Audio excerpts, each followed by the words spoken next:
how we need each other, but it changed Thursday or Friday. So, if you'll stand.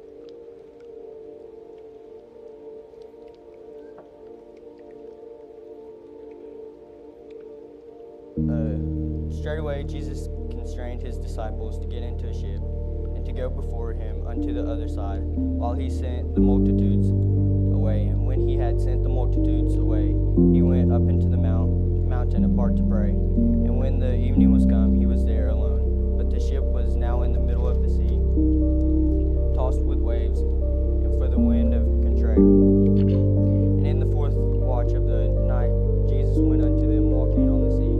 And then the disciples saw him walking on the sea, and they were troubled, saying, It is a spirit.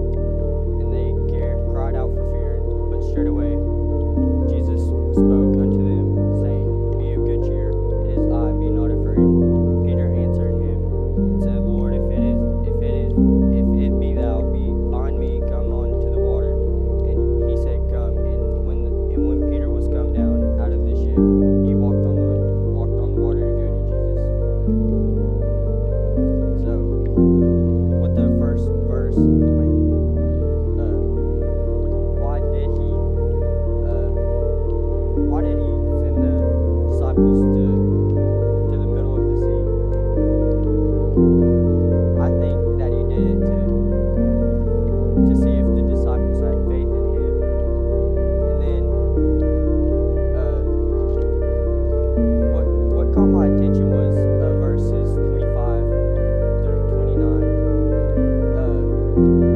Just how the disciples said that it was a spirit, but in verse 27 it says, Be of good cheer, it is I, be not afraid. He said that I am not a spirit, I am Jesus, I am the one who can save you. And then in verses 28 and 29, Peter answered him and said, Lord, if it be thou, bind me to come unto thee on the water. And he said, Come. And when Peter was come down out of the ship, he walked onto the water. All Jesus had to say was, Come. That's all he said to Peter. And then Peter started walking on the water.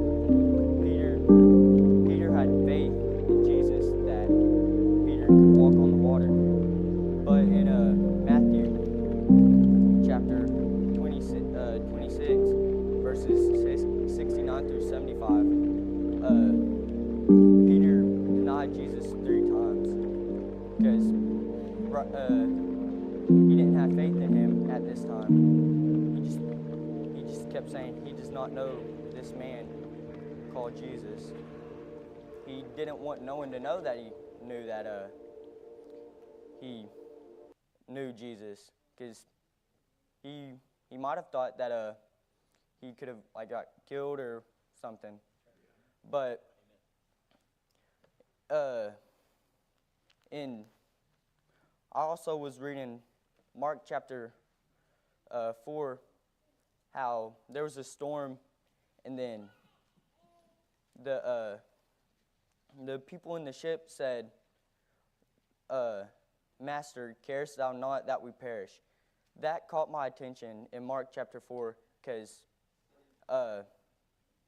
if Jesus didn't care about us, he wouldn't have died on the cross and rose from the grave. And if he didn't care about us, he wouldn't give us each other to pray for and help each other. But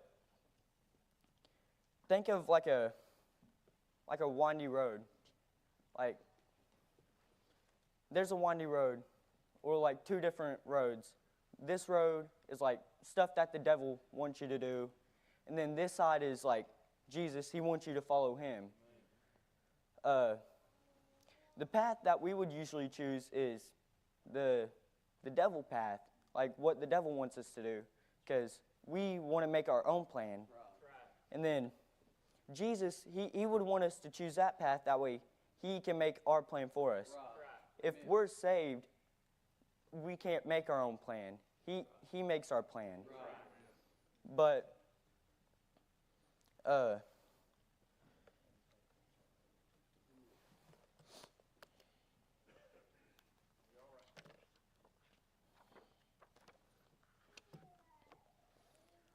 what I put in my notes is that I'll read something. Here's why, like, I know we don't care about God is because, one, we want to do, like, worldly things like drugs, alcohol, or when we come to church, we just sit there, talk to someone else,